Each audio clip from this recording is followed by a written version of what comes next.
قال الله تعالى في القرآن المجيد أعوذ بالله من الشيطان الرجيم بسم الله الرحمن الرحيم قل أعوذ برب الناس ملك الناس إله الناس من شر الوسواس الخناس الذي يوسوس في صدور الناس من الجنة والناس رب اشرح لي صدري ويسر لي أمري واحلل عقدة من لساني يفقهوا قولي رب زدني علما آمين.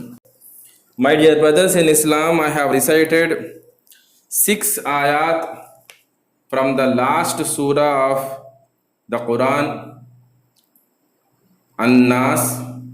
The surah name is An-Nas, which contains 6 ayat. I have recited all of them. And this surah, as per most of the scholars, is revealed during the period of Makkah. Some of the scholars have a difference of opinion, but most of the scholars say it is of Meccan origin.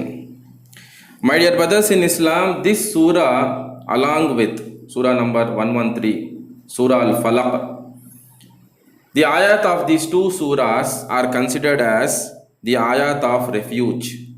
In Arabic, they are called as Al-Mu'awwizatain, which means the verses are ayat of refuge, protection. In this surah especially, Allah is commanding us to recite this surah along with Surah Al-Falaq whenever we want to have the protection of Allah from the evil whisperings of shayateen. So I will go step by step, inshallah. I will make it very brief as some of you have exams. So I'll make it very brief, inshallah. May Allah give us understanding and the strength to understand the truth and act upon it. Ameen. To start with, Allah mentions, say, Qul, I seek refuge in the Lord of mankind. Qul a'udhu bi rabbin nas. Say, I seek refuge in the Lord of mankind. Malikin nas, the king, the sovereign of mankind. Ilahin nas, the God of mankind. Min sharril waswasil khannas, from the evil of the retreating whisperer. Alladhi yuwaswisu fi sudurin nas, who whispers evil into the breasts, into the hearts of mankind. Minal jinnati wan nas, from among the jinn and the mankind. To proceed further, my dear brothers in Islam, Allah is commanding even the Prophet sallallahu alaihi wasallam to seek refuge with the Lord of mankind, Rabbin nas, Malikin nas, the king of mankind, Ilahin nas, the God of mankind. Even if you are highly knowledgeable, even if you are a scholar, you cannot escape from these whisperings of shayateen. Just imagine, Allah is commanding the noble Prophet Muhammad sallallahu alaihi wasallam, who is the leader of all the prophets.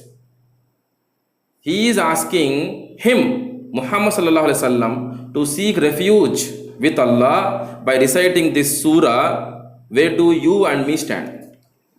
Isn't it? All of us, irrespective of the knowledge that we have, irrespective of the good deeds that we do, we should never think that, okay, we have crossed this stage, we are not going to be affected by the evil whisperings of shayateen.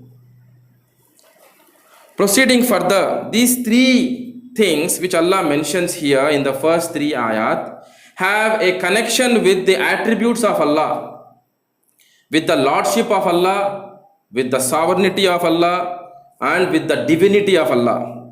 Thus, Allah is asking to seek protection with this ayat. Because He is the Lord, He is the creator and provider of mankind. He is the king of mankind. He is the God of mankind. So in a way, Allah is telling us, if you really want to have refuge, if you really want security, if you want to be protected, here is I am. I am here. I am the one who is your Lord.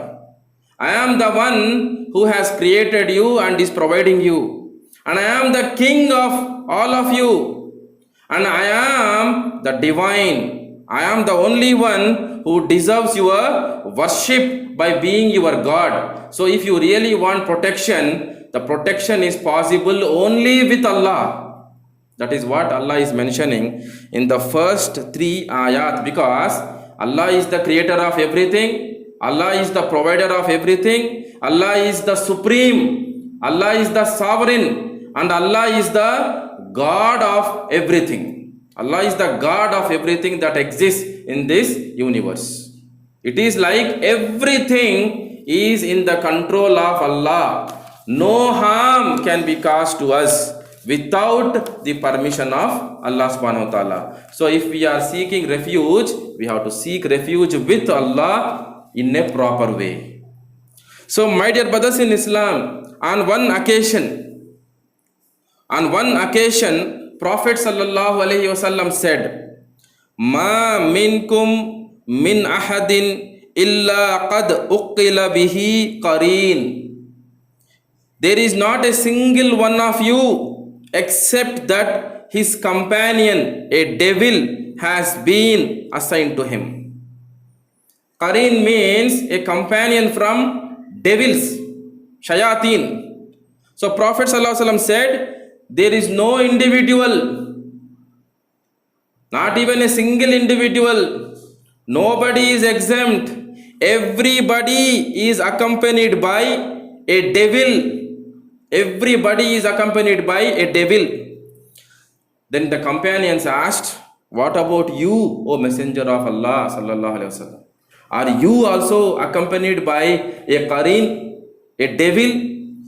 To which Prophet sallallahu alaihi wasallam replied, Naam, yes. However, Allah has helped me against him and he has accepted Islam. Thus he commands me to do only good. Subhanallah. Muhammad sallallahu alaihi wasallam, this is a proof that Muhammad sallallahu alaihi wasallam is like a man, like you and me. Same thing, same ayat is mentioned in Surah Al-Kahf, which we recite every Jummah. We are commanded to recite every Jummah, Surah number 18, Surah Al-Kahf. In the last ayat also, Prophet sallallahu alaihi wasallam is commanded to say that he is a man like you. He is a man like you, but his position, his status is different. He is the most noble, he is the best of the creation, and he has some favors, additional favors bestowed upon him by Allah subhanahu wa ta'ala. And this is one of the favors. Just imagine what a favor it is. He too has a devil, a companion from the jinns, and that jinn has accepted Islam. Subhanallah. And that jinn will command Muhammad sallallahu alaihi wasallam only good. So he is protected, absolutely protected. And going further, my dear brothers in Islam, in ayat number 4, Allah talks about waswas. Min sharril waswasil khannas. Here you have two words, waswas and khannas. Waswas means withdrawing, the one who withdraws, one who whispers and withdraws.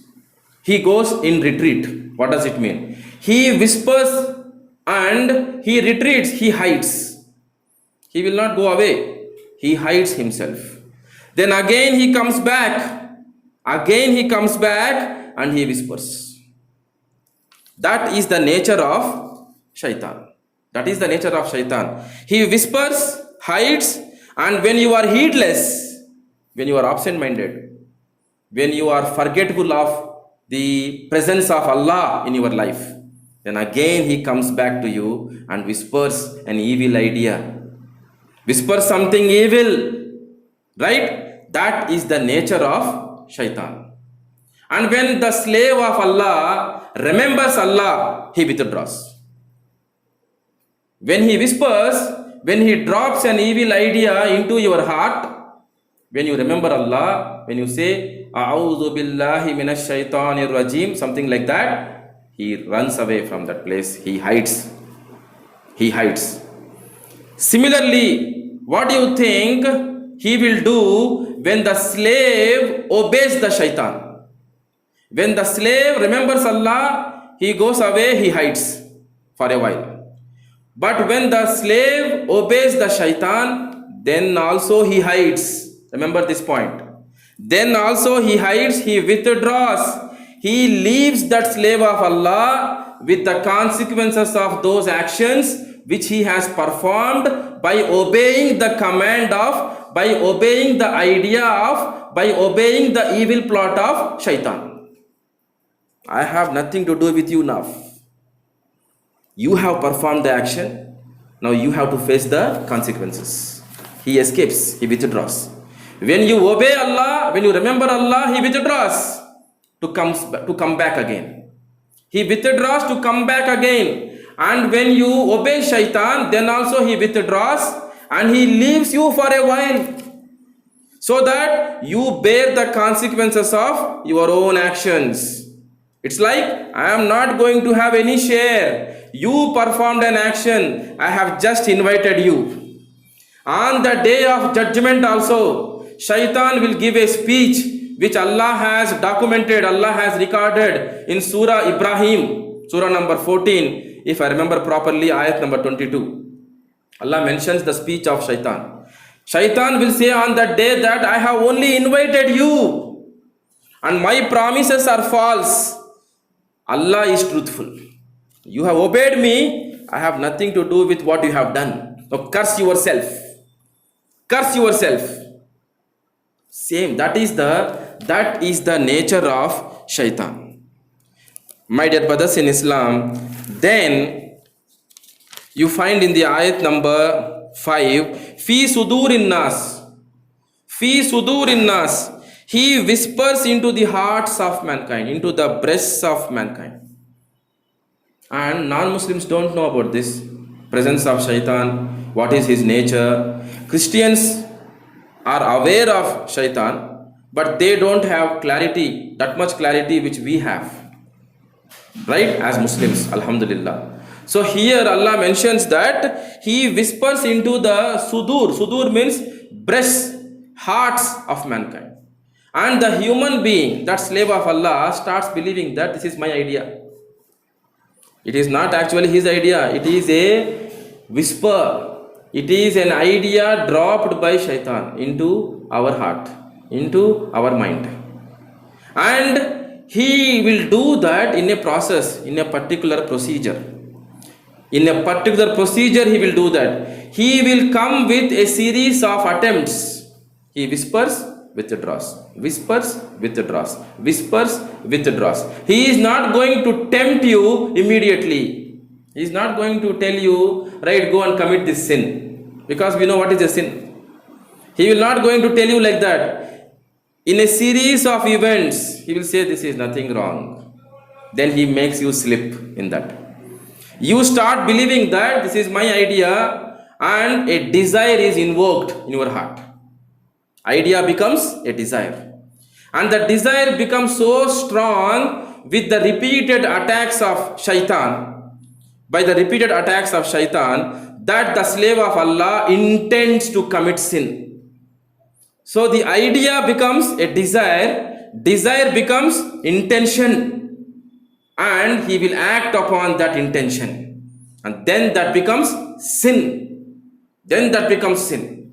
So this is the approach of shaitan. May Allah protect us from his evil plots, which are of course weak, as Allah mentions in Quran. All the plots of shaitan, they might be innumerable.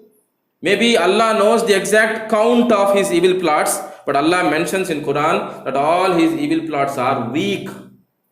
May Allah protect us from the evil plots of shaitan, and may Allah strengthen us. Ameen. So to conclude, my dear brothers in Islam, Allah mentions in the last ayat, Minal jinnati wan nas. Such devils, agents of shaitan, are found amongst the jinn and the mankind also. Don't think that this kind of shaitan who whisper, who give you wrong ideas, are found only amongst jinn. The shayateen are there amongst the mankind also. So be careful with your associations. Who are your friends? With whom are you eating, dining, spending time, playing, walking, talking, discussing, taking advice? Be careful because there are shayateen amongst the mankind also. Who is telling? Allah is mentioning Minal jinnati wan nas. Such devils, agents of shayateen are found among the jinn and mankind also. So my dear brothers in Islam, in the beginning of the khutbah, I told you that these are the verses, the ayat of Surah Al-Falaq and Surah An-Nas are the ayat of protection. It does not mean just by reciting these ayat we will be protected. We have to recite this ayat and we have to walk those ways. We have to walk those ways. In other words, we have to walk the path of Sunnah. We have to walk the path of Sunnah and we have to uphold the commandments of Allah subhanahu wa ta'ala in practice also. Only then we will be protected. Otherwise, it is like I am saying Bismillah and I am throwing myself from the building. Will I be protected if I do that? Just because I am saying in the name of Allah, Bismillah, will Allah come to my protection? Definitely not. So I have to recite this ayat. At the same time, I have to uphold the commandments of Allah subhanahu wa ta'ala and I have to stick on to the sunnah of our beloved Prophet Muhammad sallallahu alaihi wasallam. May Allah give us the tawfiq. May Allah give us proper understanding of the deen of Islam. May Allah give steadfastness to our feet and may Allah forgive all of our sins and unite us in Jannatul Firdaus. Ameen. Wa akhiru dawana anil hamdulillahi rabbil alamin.